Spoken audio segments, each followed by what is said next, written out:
Hi guys! Today we fix the issue of Google search not working in Safari. First, unlock your iPhone and go to your home screen. From there, look for the Settings app, which is where all the system controls and app settings are located. Tap on Settings to open it. This is where we'll access the Safari app settings to fix the search issue. After opening Settings, scroll down until you see the Apps option.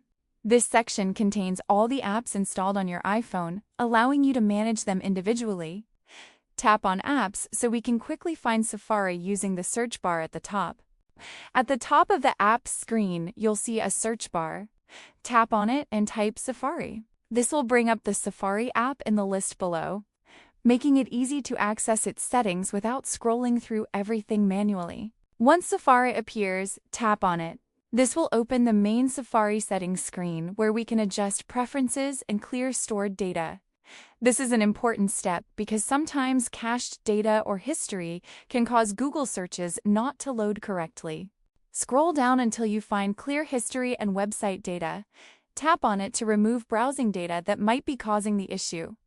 After that, tap on Clear All History in the red box to confirm.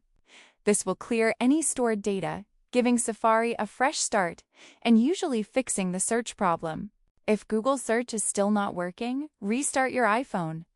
Restarting often clears minor glitches and refreshes the system. After the restart, open Safari and try searching again. Most of the time, the issue will be completely resolved at this point. If the problem persists, check if your iPhone is running the latest iOS version.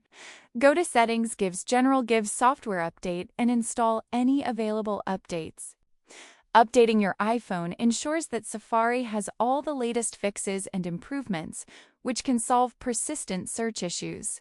And that's how you can fix Google search not working in Safari using a few simple steps. If this video helped you, make sure to subscribe for more tech tutorials. And don't forget to leave a comment below if you have any questions or need help with other iPhone issues.